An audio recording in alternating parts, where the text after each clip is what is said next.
black પેર black નહીં તો last time પહેર્યો હતો છેલ્લા ફંક્શન એ પછી એને એ યાદ હોય લાસ્ટ ટાઈમ પહેર્યો અમે કોઈને પૂછો તમે છેલ્લા કોર્પોરેશનના ફંક્શનમાં કેવો શર્ટ પહેર્યો તો કોણ જાણે ભાઈ ગમે નીકળી જાય આવું પુરુષોની કારણ કે પુરુષો પાસે 3 જોડી કપડાં હોય સાહેબ એક જોડી પહેર્યા હોય એક જોડી ધોવામાં હોય એક જોડી કબાટમાં હોય એક જોડી હજી વધારે લ્યો બહુ હોશિયાર હોય તો એક જોડી બાથરૂમમાંથી ઢીંગાતા હોય 4 જોડીમાં સિમ્પલ લિવિંગ હાઈ થિંકિંગ સાહેબ આપણે પુરુષ જેવો સિમ્પલ આ ધરતી પર છે જ નહીં કોઈ ગેરંટી કહું છું બહેનો 40 રૂપિયાના ભીંડા લઈ આવે આખી સોસાયટીને કહેશે 60 ના કહેતો તો 40 ના લીધા આ લેડીઝની વાત કહું એ લોકો 2000 ની સાડી સેલમાંથી જો 1100 ની લઈ આવે તો આખી સોસાયટીની બૈરાઓને કહેશે જો કેવી છે કાપડ સારું છે ને 2000 તેરો પણ બહુ ધડ કરી 1100 શાંતિ રાખ્યો અડર કરી બધી બૈરાઓ સોસાયટીને બધાને બતાવશે યાદ કરો 2000 ની સાડી જો 1100 માં લઈ આવી હોય 800 ની એ 1100 દઈને આવે એટલે આ લેડીઝનો સ્વભાવ જો ક્રિટિસાઇઝ નથી કરતો બધી માતાઓ બહેનો મારા વંદન છે પણ લેડીઝ છે ને આની પબ્લિસિટી કરશે અને પુરુષો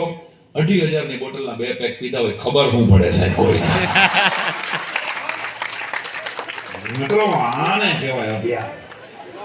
સાયલેન્ટ હોઈ જવાનો ઘરની ચાવી ઘણી વાર તો ભાઈબંધના ઘરે હોઈ જાય ઘરે નથી જવું ઘરે જવા જેવું નથી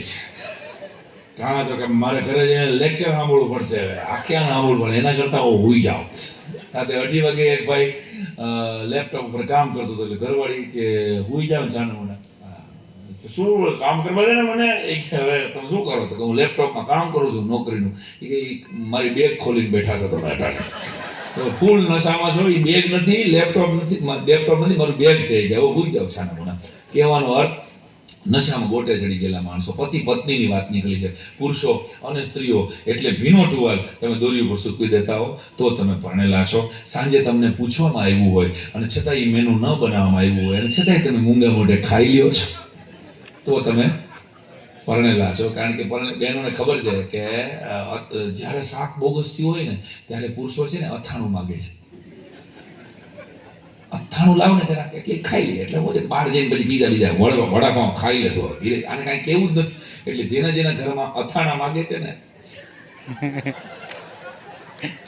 આ હું કહું છું ને પછી કાલથી અથાણા માગવાના બંધ થઈ જાય છે સિરિયસલી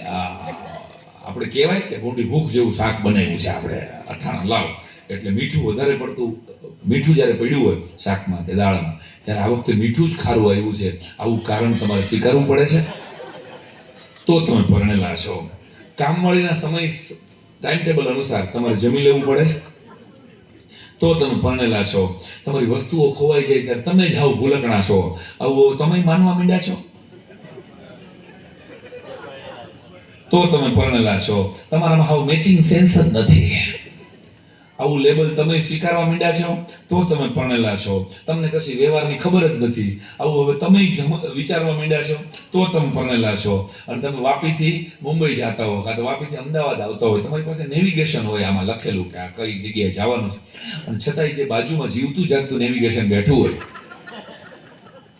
સતત બોલ કર ધ્યાન રાખજો આ બાજુ નથી આ જાજો આ આગળ પોદરો છે ગાય બેઠી છે